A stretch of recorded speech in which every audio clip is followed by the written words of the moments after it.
Thank you guys. Welcome back to another episode of Growing Your Agency. I'm your host, Ryan Shank. Today, super excited. We are here with Paris Childress from Hop Online. Paris, thank you so much for joining us today. Thank you too. Great to be here. Yeah, this is awesome. So I was checking out your site. I noticed that you are a Google partner. You're reviewed and verified on Clutch, a Moz partner. Tell us a little bit about the business. Are you full service? Are you just doing paid? Tell us a little bit about Hop Online. Sure. Well, we're full service, and we've been around for about 10 years. We're based in Sofia, Bulgaria. I started the company. I'm originally from the U.S., and I moved out here in 2005, and then started the agency in 2009.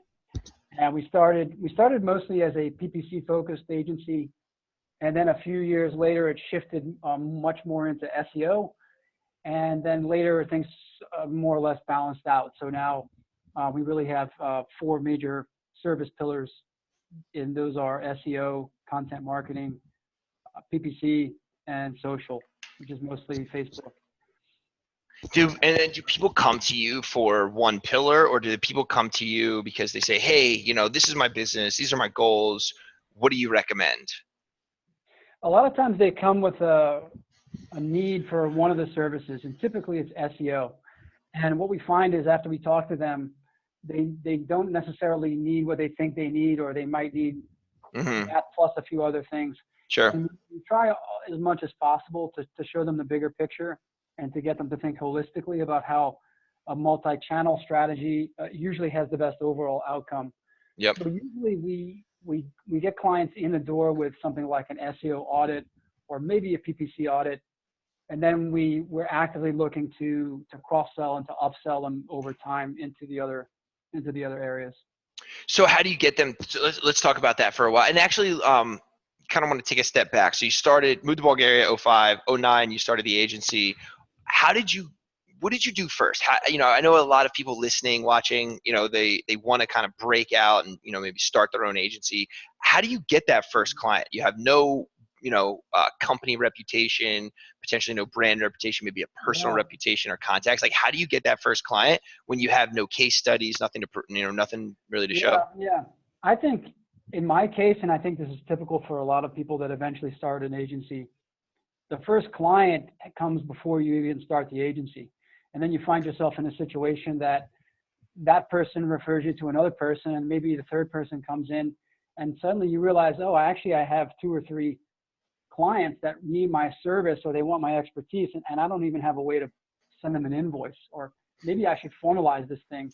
And that was the story with me. I started working almost as a freelance consultant with somebody. Yep. And then a few weeks in, he asked me for an invoice, and I said, well, I can't really do that. So I guess that means I have to go and start a company so that I can give you that invoice. Yep. That's how we started.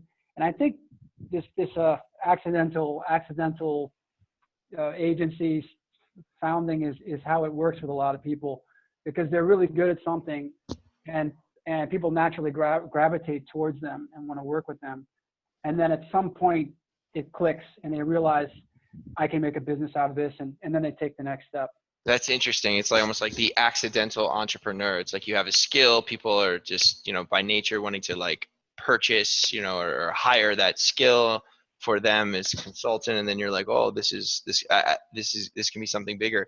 That's really interesting. So then nowadays, kind of shifting gears. So before you kind of had someone, they sort of hired you freelance, you shifted it into the business. Now, how are you acquiring clients? Because you said, I know that you said you hook them and you get them in through audits and stuff like that, but how are you actually going after those clients and getting them to even agree to an audit? Yep. Most of our leads right now are inbound, and those are coming from Moz. That's typically our best lead generation source. And is that from being on like the directory, being like a preferred agency on Moz, or is it from articles? Okay. We're on a recommended companies list there, and we're starting to invest a lot in our Clutch profile also, and we're getting some good leads from Clutch. We get leads that just come from organic traffic from our website, and we get also client referrals. So right now we're not doing any real active outbound marketing. It's pretty much all inbound marketing. And yeah, when a lead comes in, they typically fill out a pretty short form on our website. And our first goal is to get them onto a call as soon as possible. And response time is really critical. We try to respond. We are a little bit at a disadvantage because of the time zone differences. So sometimes the leads come in the middle of the night. Jump on them quickly, get them onto a call. And on that call, the goal is to really understand their needs and learn as much as possible about their business, and really listen much more than talk or sell. Yeah. How things get started is, we try to establish that personal connection over a call as soon as possible. And are you using video calls, Zoom? We're using mostly Google Hangouts. Google Hangouts? A bit of Zoom and sometimes Skype. Yep. But Hangouts usually is the popular one. Talk to me about your funnel. So they come in, they come to the website, they fill out the form. What do you think the percentage is of people that go from form to actually getting on a video call? I would say that's probably 75%. Oh, wow. So not a big drop off. Okay. No, wait, let me qualify that, because a lot of the people that fill out the form are pure spammers. So we have to weed that out. So I would say, I don't know. Fill out the form of real leads, not people that want to get backlinks on your blog. And these people are really actively looking, and they're pretty far down the funnel already. Yeah. So if we get back to them in a really, the faster we get back to them, the higher likelihood we're going to get on that call. Yeah. And we're probably 3 out of 4. We're eventually getting onto that initial discovery call. Got it. So 75% go to the discovery call. You do the discovery call. Next step is you send them the audit. How many people are going on to the next phase? So is it from discovery call and like send audit to? Well, not actually. You skipped a step there, because on the discovery call, we're trying to assess whether or not we want to work on a proposal for them and send them a proposal. And they also want to assess us. So it's a little bit of both sides figuring out, do we like each other? And usually the discovery call ends with us telling them that you're going to be getting a proposal from us within a couple of days. And got it. And then how many go from call to proposal? So like how many are you kind of weeding out / or like, all right, it's not a good fit? It's probably, it's the majority. So most of the time, if we can already pre-qualify the lead based on how they fill in the form, what information we get. Yep. And usually that call is we just confirm that this is a deal that we want, and we're going to work on a proposal. Mm-hmm. So I would say it's probably even 80 or 90% even from the discovery call to us sending a proposal.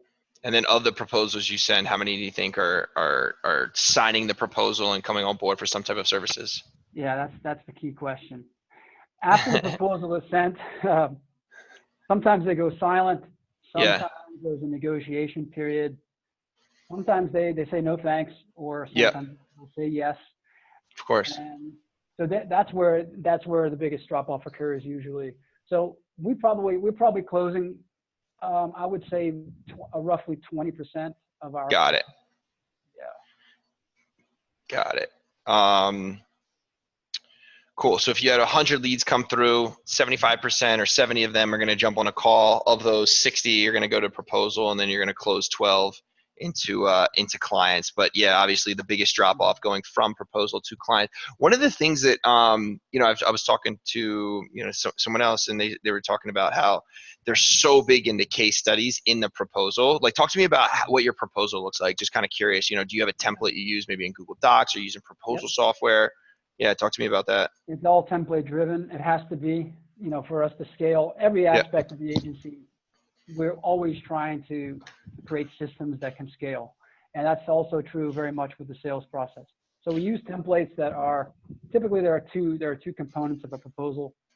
There is a presentation component where we include some custom research and some findings, and there's descriptions of the services, and case studies are in there as well.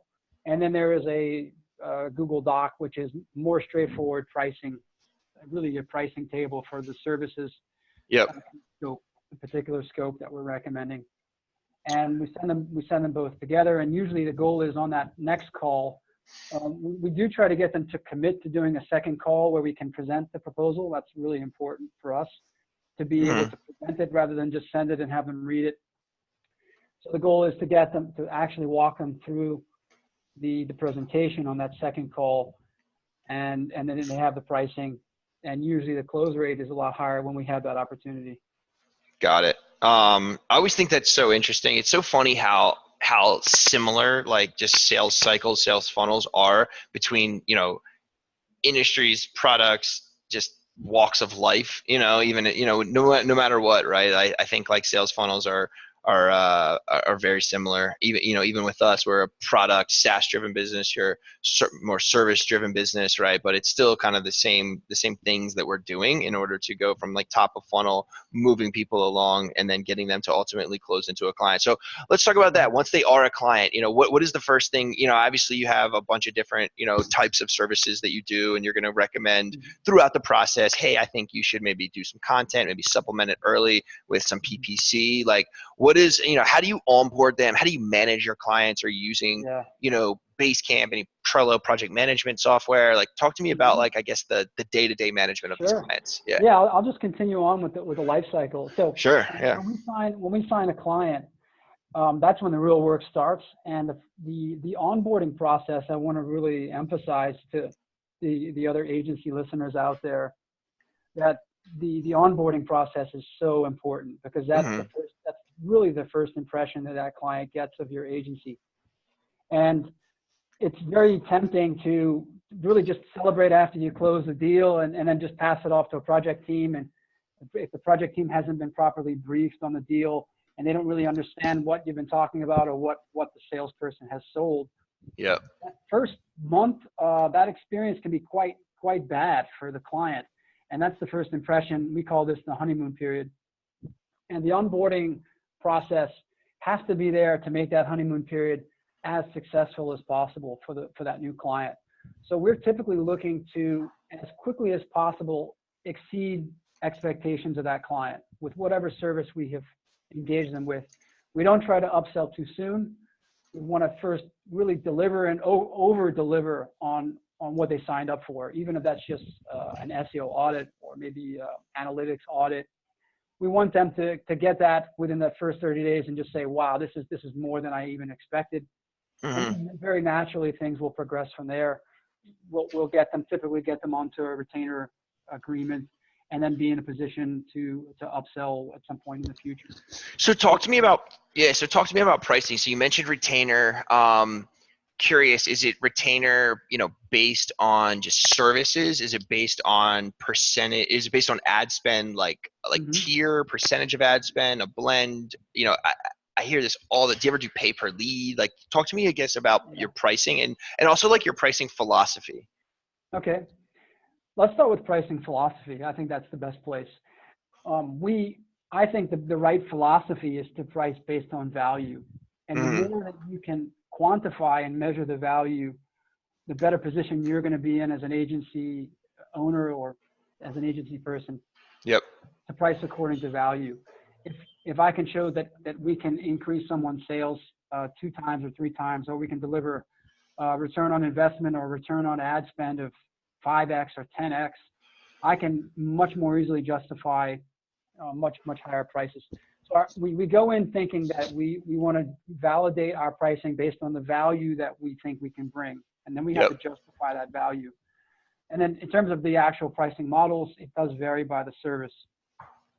With organic, non-paid services like SEO and content, the pricing tends to be more driven by time and materials based. So we have hourly rates that we apply to some types of activities. Other activities we charge for a piece of content, like a content campaign, which involves the creation and promotion of a piece of content.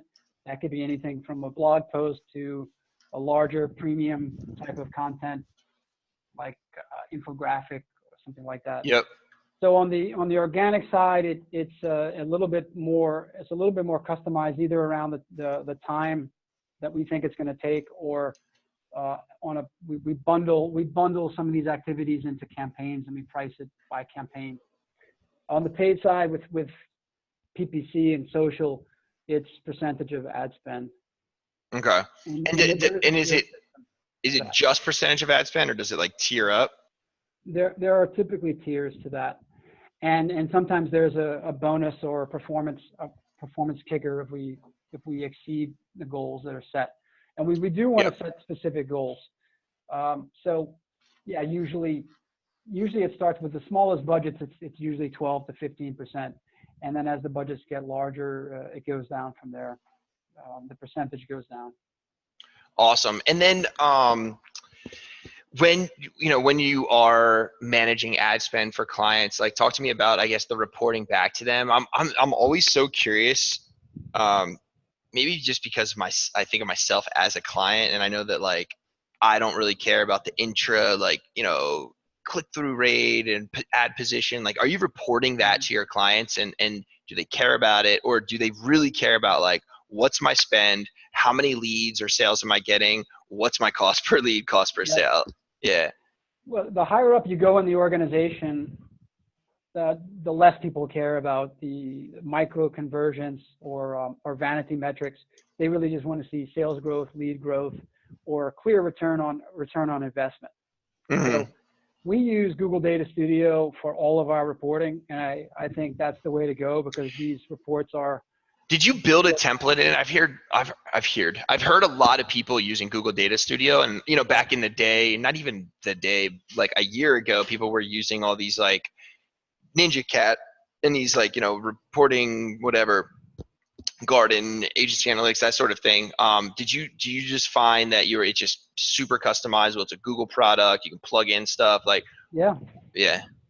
Google Data Studio, when it came out, I immediately knew that this is going to be our new reporting backbone. Yep. It natively integrates with all of the Google products, and there's something called Supermetrics, a Supermetrics connector. Yep, the guy who manages our ads uses Supermetrics and just boom, gives me a sheet, and it's like got all the stuff in it. Yeah, so with Supermetrics, you can pull in all non-Google product data, which starts with Facebook ads. So we do have templates, and we have developed some nice templates based on the types of services. And typically the first page of that report is going to be your really high level view to your C-level or real decision maker. And that's going to show, here's what you invested, and this is the result, either this number of leads or here are the sales, and this is the return on ad spend. And we always really want to bring it back to a return on investment. And that story should be clear on that first page of that report. And then page 2, page 3, we dive into more details. We can show things like click-through rate and top performing keywords, best performing ads, if they care. But usually it's the people who care are more of the people who are on the marketing team there, or they're interested in some of those more micro KPIs. So we have that for them. That's awesome. And then in terms of cadence, are you doing, are you sending it weekly and then maybe doing like a weekly, bi-weekly, monthly like meeting on the calendar? How does that look? Well, we send a weekly email with an update of how the week went, and we attach the report, or we link to the report. And sometimes the clients look at that, sometimes they don't. And we try to get them either on a bi-monthly, twice monthly, or a once per month call, where we really open up that call with the report. Yeah, totally. This is what happened over the past month. Here's how much. Either this is what we created, this is how much you spent on these platforms, and this is the result. And then we really want to take that as a starting of the conversation. So we will say, what we learned this month is that these things don't work, and that's fine. And we've identified waste, and we're going to stop doing that. These things are clearly working, and we're going to continue doing them. And then we have a few new ideas of what could work that we haven't tried yet. What do you think about this? Yep. And then that makes the client really feel like a partner in this and a contributor to the strategy. And that's really the purpose. Is the report has to demonstrate that you are delivering value, but it's also there for you to tell a story and to lead a conversation about strategy. Absolutely. What is the most bizarre thing a client has asked you to do? Like, do they get involved in copy of that? Like, I used to get involved. I used to get so nitty gritty, and I would be like, no, I think the ad should say this, and like they would be like, okay, that's so like subjective, and it's your personal opinion, and I don't know why you think that. But then they would like almost entertain me, and then I've learned over the years, like, I need to step back, let the data do the talking, let the you know, specialist agency, the guys running it, do that. Yeah. But yeah, I'm curious if, you know, I'm sure you get some clients, right, that are just so hands-on and like, it's got to say, you know, this, and you're like, people don't search for that. I was talking to, by the way, this is kind of a random, I was talking to an agency the other day. He's a PPC agency, and he was saying that he was like, look, we have to advertise ourselves on Google with keywords as SEO agency, because people will search SEO agency, but then want to do paid ads. Like they just don't know. Like, you know what I'm saying? Like they think Yeah. SEO is just like Just marketing. Google. Yeah. Yeah, exactly. So Yeah. I'm Yeah. curious, like if people are ever driving you to do stuff and you either have to do Yeah. it or All the like time. push them, you You know, know? this is one of the things that makes the job so fun is that you have all flavors of clients and different sizes of companies, different levels of knowledge and sophistication. Hmm. And the key is figuring out how to adapt to every type of client and Yep. still provide a good service and still convince them that you're adding value to their business.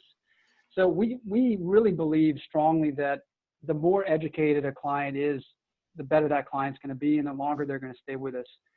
And that might go against the typical thinking that an educated client might realize that they can do it themselves, or they might realize that they should be bringing it in-house.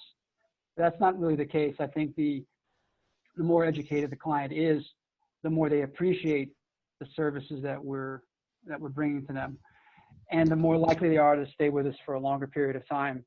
So a lot of what we do also when we interact with clients, and sometimes the clients want to micromanage, we take this as an opportunity to educate them. And Yeah. we really spend a lot of time uh, teaching them about the ins and outs of these platforms and updating them on trends in the industry. And that's really important. And the more that they learn, the more that they learn, the more that they start trusting us and Hmm. start micromanaging us. And apart from that, you asked me earlier about project management tools. We use Asana. Yep. And with Asana, we bring our clients into that platform where they have full visibility of their project. They can see who's doing what. They can see every task, every deadline. And that also lets, I think a lot of times if they feel like my agency's not doing anything, what's going on, haven't heard from them, we always encourage them to go in there and really keep up with even with our day-to-day tasks in Yeah, Asana. because they can see kind of the activity. That's what I like.